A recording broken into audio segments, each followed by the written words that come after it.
మిత్రులందరికీ నమస్కారం. ఈరోజు నేను ఆంధ్రప్రదేశ్ ప్రభుత్వ ఉద్యోగుల సంఘం పక్షాన మన సహచర మిత్రులు కొండపల్లి శ్రీనివాస్ గారు, నాగసాయి గారు, దుర్గాప్రసాద్ గారు మరియు ఇతర మిత్రులతో కలిసి నూతనంగా ప్రభుత్వ ప్రధాన కార్యదర్శిగా నియమించబడినటువంటి శ్రీ ఎల్వి సుబ్రహ్మణ్యం గారిని, అదే రకంగా chief electoral officer Shri Gopalakrishna Dwivedi గారిని కలిసి 4 అంశాల మీద లిఖితపూర్వకంగా రిప్రజెంటేషన్ చేసి వారిని గట్టిగా చర్యలు తీసుకునే దానికోసం డిమాండ్ చేయడం జరిగింది. ఒకటి, రాష్ట్రంలో 13 జిల్లాలకు గాను 12 జిల్లాల్లో పోస్టల్ బ్యాలెట్లు వినియోగించుకోవడానికి అదనపు సౌకర్యంగా ఫెసిలిటేషన్ సెంటర్స్ ని ఏర్పాటు చేయడం జరిగింది 12 జిల్లాల కేంద్రంలో, ఒక్క చిత్తూరు జిల్లాలో మినహాయించి. అన్ని జిల్లాల్లో చేసినటువంటి ఈ ప్రక్రియ ఒక చిత్తూరు జిల్లాలో ఎందుకు చేయటం లేదు అనే దాని మీద అనేక సందేహాలకు తావిస్తా ఉన్నది. మరియు ప్రధానంగా అక్కడ కొంతమంది అధికారుల యొక్క ప్రవర్తన, ఆ పోస్టల్ బ్యాలెట్ ని కొంతమంది ఎంపిక చేసిన అధికారులకు హ్యాండ్ ఓవర్ చేసేయండి అని అనధికారికంగా వారు చెప్తున్నటువంటి మాటలు ఈ ఉద్యోగస్తుల్లో అనేక అనుమానాలకి తావిస్తా ఉన్నది.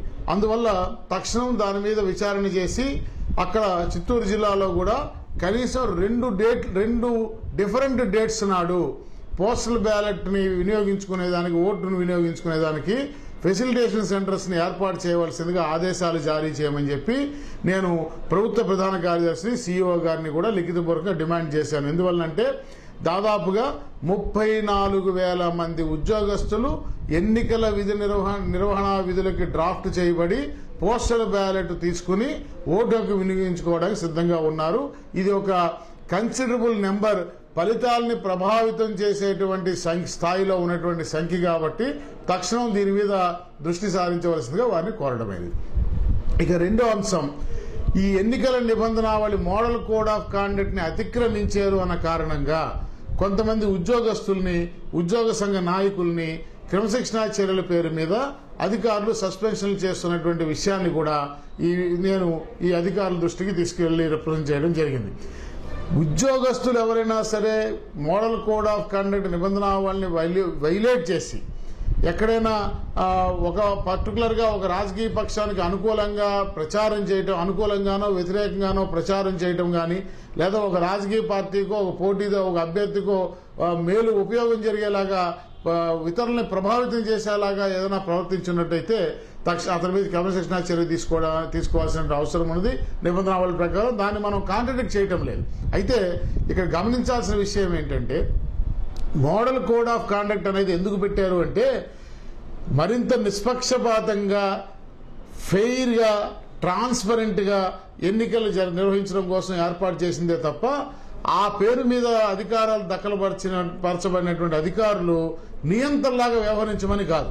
ఈ అధికారాలు ఏమైనప్పటికీ కూడా ఇవి ప్రాథమికంగా ఏవైతే హక్కులు సంక్రమిస్తాయో వాటిని తీసివేయడానికి వీల్లేదు.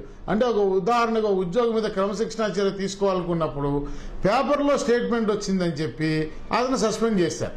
కనీసం ఈ స్టేట్మెంట్ నువ్వు ఇచ్చావా, ఏమని ఇచ్చావా అనే వివరణ కూడా కోరకుండా ఆ సదరు ఉద్యోగిని సస్పెండ్ చేయడం అనేది చాలా చేస్తున్నటువంటి వాస్తవాలని, ఇది చాలా తప్పుగా జరుగుతుందనేటువంటి విషయాన్ని కూడా నేను ప్రభుత్వ ప్రధాన కార్యదర్శికి, సిఇఓ దృష్టికి తీసుకువెళ్లాను. ఈ క్రమశిక్షణా చర్యలు తీసుకునే దాని విషయంలో కూడా ఎందుకనో అప్రోచ్ లో కొంత సెలెక్టివ్నెస్, అంటే ఎంపిక చేసిన కొంతమందిని మాత్రమే చర్యలు తీసుకోవటం, కొంతమందిని మరి ఇగ్నోర్ చేయడం, ఉపేక్షించడం అనేటువంటి పరిస్థితి కొనసాగుతున్నది. దీని మీద కూడా తక్షణం స్పందించాల్సిన అవసరం ఉందని చెప్పాము. ఉదాహరణకి మరి కృష్ణా జిల్లాలో ఠాకూర్ గారిని మెడికల్ అండ్ హెల్త్ డిపార్ట్మెంట్ చెందిన ఒక ఉద్యోగిని సస్పెండ్ చేశారు. అదే రకంగా అనంతపురం జిల్లాలో సిపిఎస్ ఎంప్లాయీస్ అసోసియేషన్ అధ్యక్షులుగా వ్యవహరిస్తున్న రామాంజల్ యాదవ్ గారిని సస్పెండ్ చేశారు. అదేవిధంగా ఈస్ట్ గోదావరి జిల్లాలో మరి medical and health employees trade union రాష్ట్ర అధ్యక్షుడైనటువంటి ఆస్కార్ రావు గారిని సస్పెండ్ చేశారు. ఇప్పుడు ఏంటంటే వీరు రాజకీయ పక్షాలు ఇచ్చినటువంటి ప్రకటన మీద స్పందించారు అనేటువంటిది వీరి మీద ప్రధానంగా మోపడిన అభియోగం.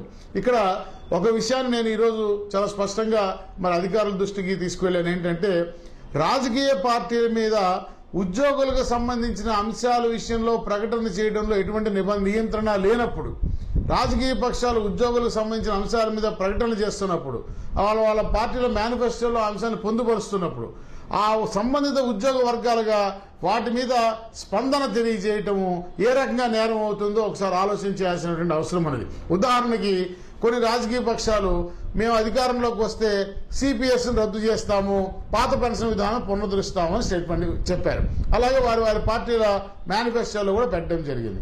సిపిఎస్ రద్దు, ఓపీఎస్ కావాలనేటువంటి నినాదంతో కొంతకాలంగా ఈ రాష్ట్రంలో లక్షలాది మంది ఉపాధ్యాయులు అనేక రకాలుగా ఉద్యమాలు చేసినటువంటి నేపథ్యంలో ఆ సిపిఎస్ అనేది వారి కుటుంబాలకి జీవన మరణ సమస్యగా ఉన్నటువంటి సందర్భంలో ఆ అంశం మీద ఏదైనా రాజకీయ పక్షం మేము వస్తే రద్దు చేస్తామని ప్రకటన చేస్తే లేదా మేనిఫెస్టోలో పెడితే ఆ ప్రకటనని మాకు సంబంధించిన అంశం కాబట్టి దాన్ని స్వాగతిస్తున్నామని చెప్పడము ఆ సంబంధిత ఉద్యోగ సంఘ నాయకుడు చేసే నేరం ఎట్లా అవుతుంది అనేటువంటి విషయాన్ని కూడా ఆలోచన చేయాల్సినటువంటి అవసరం ఉన్నది. సో ఈ రకంగా ఉద్యోగ వివరణ కోరకుండా మరి ఇవాళ కేంద్ర ఎన్నికల సంఘం ఆంధ్రప్రదేశ్లో అనేక మంది అధికారులు, ఉన్నతాధికారులు సాక్షాత్తు ప్రభుత్వ ప్రధాన కార్యదర్శి మీదే చర్యలు తీసుకున్న సందర్భంలో కూడా వారిని పిలిపించుకొని తగిన వివరణ కోరి చర్యలు తీసుకున్నటువంటి విషయాన్ని మనం గమనించాం, మనందరం చూసాం.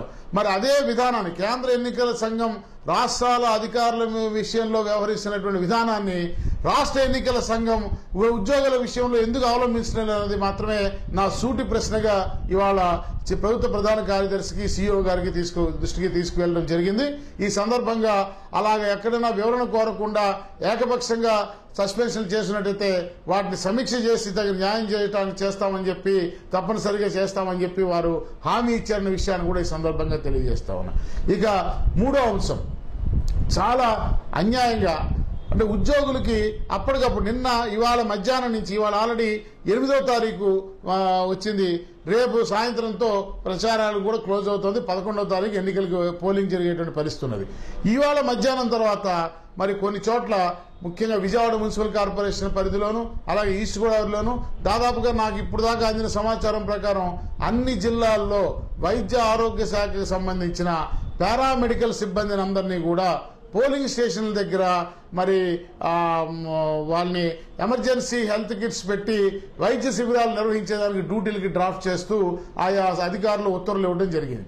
ఈ సందర్భంలో ఆ రకంగా వైద్య సదుపాయానికి ఏర్పాట్లు చేయడానికి ఉద్దేశాన్ని నేను తప్పుపట్టలేను. కానీ ఇవాళ డేట్తో వారిని ఆ విధులకి డ్రాఫ్ట్ చేయడం వల్ల వారికి పోస్టల్ బ్యాలెట్కి అప్లై చేసుకునేటువంటి అవకాశం పోయినందువల్ల రాజ్యాంగబద్ధంగా సంక్రమించిన ఓటు హక్కు వినియోగించుకునే అవకాశాన్ని వాళ్ళని దూరం చేయడం అనేది చాలా తప్పు అవుతుంది అనేటువంటి విషయాన్ని కూడా ఈ సందర్భంగా నేను చీఫ్ సెక్రటరీ గారి దృష్టికి, సిఇఓ గారి దృష్టికి కూడా తీసుకెళ్లా.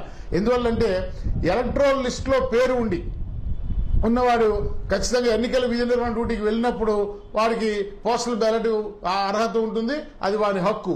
అయితే నిన్న 5వ తారీఖుతో పోస్టల్ బ్యాలెట్కి ఫారం 12 సబ్మిట్ చేసుకోవడానికి ఆఖరి తేదీగా నిర్ణయించి ఆ తేదీ మూసిపోయిన తర్వాత 8వ తారీఖు నాడు ఎన్నికల విధి నిర్వహణ డ్యూటీలు వేస్తే మరి ఏ రకంగా వారి పోస్టల్ బ్యాలెట్ ని వారి ఓటు హక్కును వినియోగించుకుంటారో ఆ సమాధానం చెప్పాల్సిన అవసరం ఉంది.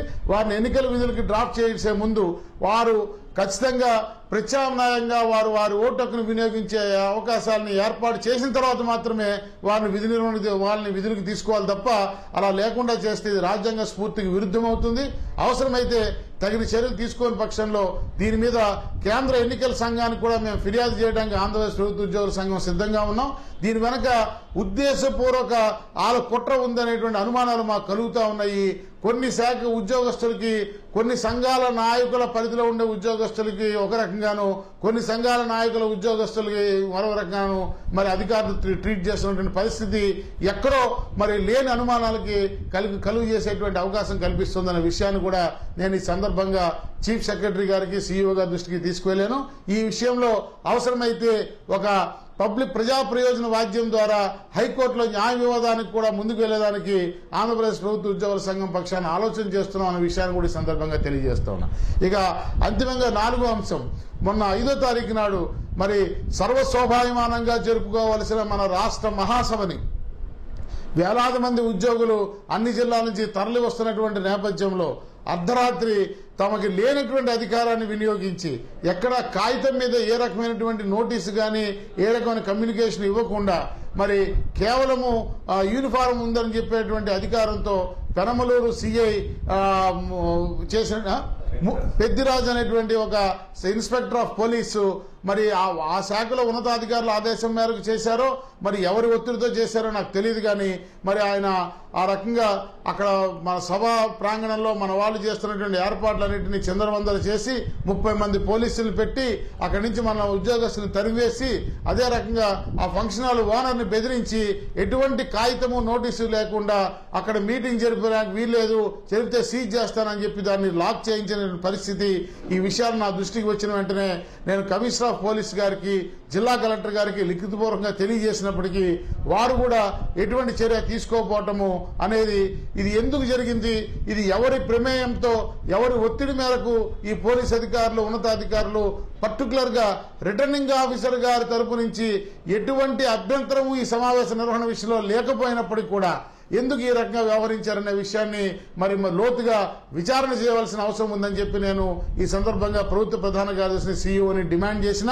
ఎందువల్లంటే ఆ అర్ధరాత్రి నిర్ణయం వల్ల, ఆ అర్ధరాత్రి ప్రవర్తన వల్ల మరి మన మీద ఎటువంటి చట్టబద్ధమైనటువంటి ఆబ్లిగేషను, ఆ యొక్క అనధికార ఉత్తర్వులను పాటించాల్సిన అవసరం లేకపోయినప్పటికీ కూడా ప్రభుత్వ ఉద్యోగులుగా బాధ్యతాయుతమైనటువంటి పదవుల్లో ఉన్నటువంటి మనము ఈ సమాజంలో ఈ ఎన్నికలు స్వేచ్ఛగా ప్రశాంతంగా జరిగేటట్టుగా నిర్వహణ చేయాల్సినటువంటి బాధ్యతలో పాల్పంచుకునేటువంటి మనము ఈ ఎన్నికల సందర్భంలో ఒక సున్నితమైనటువంటి సందర్భంలో మనమే ఒక సమస్యగా తయారయ్యేటువంటి పరిస్థితిని పౌర సమాజానికి కల్పించకూడదు అనేటువంటి ఒక బాధ్యతతో వెనక్కి తగ్గి ఆ అర్ధరాత్రి అందరినీ కూడా మరి వెనక్కి పంపించినటువంటి పరిస్థితిని కూడా ఈనాడు నేను విపులంగా ఫోటోలతో సహా మీ బస్సులు వెనక్కి తిప్పుకు వెళ్ళినటువంటి వైనాన్ని మరి చీఫ్ సెక్రటరీ గారికి, చీఫ్ ఎలక్టరల్ ఆఫీసర్ గారికి స్వాభావికంగా వివరించడం జరిగింది.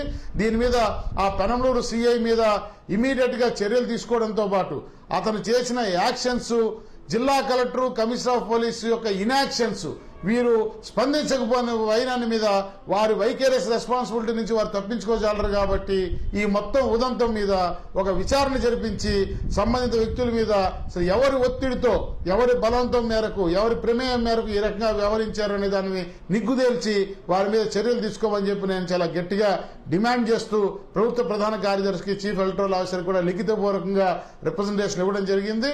మరి చాలా సంతోషం. ప్రభుత్వ ప్రధాన కార్యదర్శి గారు మరి చీఫ్ ఎలక్టరల్ ఆఫీసర్ గారు ఇద్దరు కూడా తప్పనిసరిగా ఈ ఉదంతం మీద విచారణ జరిపించి తగిన చర్యలు తీసుకుంటాం. చీఫ్ ఎలక్టరల్ ఆఫీసర్ గారు అయితే ఇమీడియట్ గా ఆ సీఐ మీద చర్యలు తీసుకుంటామని కూడా ఆన్ ది స్పాట్ మరి వారు చెప్పడం జరిగింది. ఈ విషయాలన్నీ కూడా ఈనాడు చేసినటువంటి మన ఈ ఏపీ గవర్నమెంట్ ఎంప్లాయీస్ అసోసియేషన్ పక్షాన జరిగినటువంటి కార్యక్రమాన్ని మీకు వివరించడం జరిగింది. ఉద్యోగుల ఐక్యత ఎప్పుడులాగే మనం ఐకమత్యంగా కొనసాగాలి.